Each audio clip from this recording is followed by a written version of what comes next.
নমস্কার, আপনারা দেখছেন সময় কলকাতা। সময় নিউজ নিয়ে আমি পৃথা রয়েছি আপনাদের সঙ্গে। এখন চোখ রাখবো বিস্তারিত খবরে। নজিরবিহীন ঘটনা কলকাতা পুরসভায়। অধিবেশন কক্ষের দরজা তালাবন্ধ থাকলেও ভিতরে ঢুকতেই পারল না কাউন্সিলররা। তৃণমূল সাংসদ তথা পুরসভার চেয়ারপারসন মালা রায় কিছু সময় অপেক্ষা করেন, এরপর বাধ্য হয়ে সিনিয়র কাউন্সিলরদের সঙ্গে নিয়ে অধিবেশন কক্ষের বাইরেই বসল সভা। মেয়র ফিরহাদ হাকিমও এদিন কলকাতা পুরসভায় উপস্থিত ছিলেন। তৃণমূল কাউন্সিলররা এদিন উপস্থিত থাকার জন্য তাদের ধন্যবাদ জানান ফিরহাদ। রাজ্যে পালাবদলের পর থেকে কলকাতা পুরসভাতেও শুরু হয়েছে একাধিক বিতর্ক। এরই মধ্যে শুক্রবার দুপুরে কলকাতা পুরসভায় বৈঠকের জন্য হাজির হন তৃণমূল কাউন্সিলররা।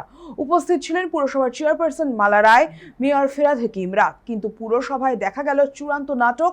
দেখা গেল কলকাতা পুরসভার অধিবেশন কক্ষে তালা বন্ধ। কাউন্সিলররা দাঁড়িয়ে থাকলেও সেই দরজা খোলা হয়নি। মালা রায় নিজে একাধিকবার অধিবেশন কক্ষের দরজা খুলে দেওয়ার জন্য অনুরোধ করেছিলেন। শেষ পর্যন্ত বাধ্য হয়ে পুরসভার ক্লাব রুমে কাউন্সিলররা বৈঠক করলেন। সেখানেই মালা রায়, ফিরহাদ হাকিম, অন্যান্য কাউন্সিলররা তাদের বক্তব্য রাখেন। পুরসভায় তৃণমূলের 137 জন কাউন্সিলর রয়েছেন। এদিন তাদের মধ্যে 90 জন কাউন্সিলর উপস্থিত ছিলেন। অভিযোগ, এদিন ক্লাব রুমের বৈঠকে কোনো মাইকেরও ব্যবস্থা করা হয়নি।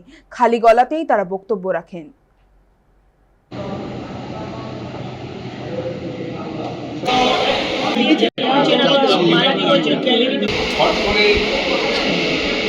আমার ইচ্ছা হলো আমি হাউস বন্ধ করলাম, হাউস করলাম। এটা এক্সিকিউটিভের কাজ, এটা সম্পূর্ণটা চেয়ারপারসনের কাজ।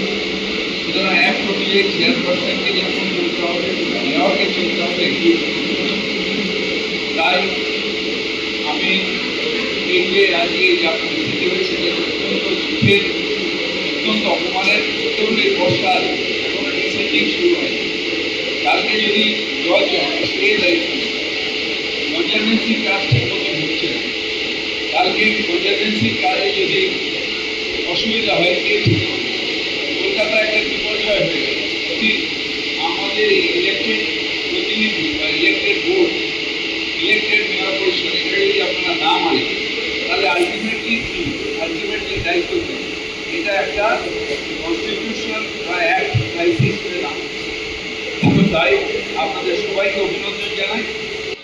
অনেক সময় অনেক বোর্ড দখল হলেও, অন্য বোর্ড এলেও, কিন্তু চিরাচরিত এই নিয়ম কখনো পাল্টায়নি। কিন্তু গতকাল রাত্রিবেলা আমাকে কোনো রকম কারণ না দেখিয়ে একটা চিঠি সকলকে পাঠানো হয়েছে, যেটা আমিও প্রায় অনেক রাত্রে পেলাম, যে এরকম একটি হাউসটি হঠাৎ বন্ধ করে দেওয়া হয়েছে। সেক্রেটারি হিসেবে শুধু চিঠি দিয়েছি, যিনি দায়িত্ব নিয়েছেন অথবা যিনি আগেও ছিলেন, চেয়ারকে সম্বোধন করে চিঠি দিয়েছি যে কার নির্দেশে কাউন্সিল চেম্বার আপনি বন্ধ রেখেছেন এবং কি আইনে আপনি অধিবেশন বন্ধ করলেন। প্রথমে আমাদের কলকাতা কমিশনের কর্মীদের সেক্রেটারি ডিপার্টমেন্টকে পাঠিয়েছিলাম, তাদের উত্তর দেননি এবং তিনি তার অ্যান্টি চেম্বারে খাচ্ছেন বলে প্রায় 2টো বাজিয়ে দিলেন। তখন বললেন যে আপনি অধিবেশন কক্ষ খুলুন। যখন বলেছেন তখন বলে আমার আইনে নেই, আমার অধিকার নেই, আমার নির্দেশ আমাকে মানতে হবে। আমি জিজ্ঞেস করুন কার নির্দেশ, সেই নির্দেশের কথা বললেন না আমি এখনো চার্জ নিইনি।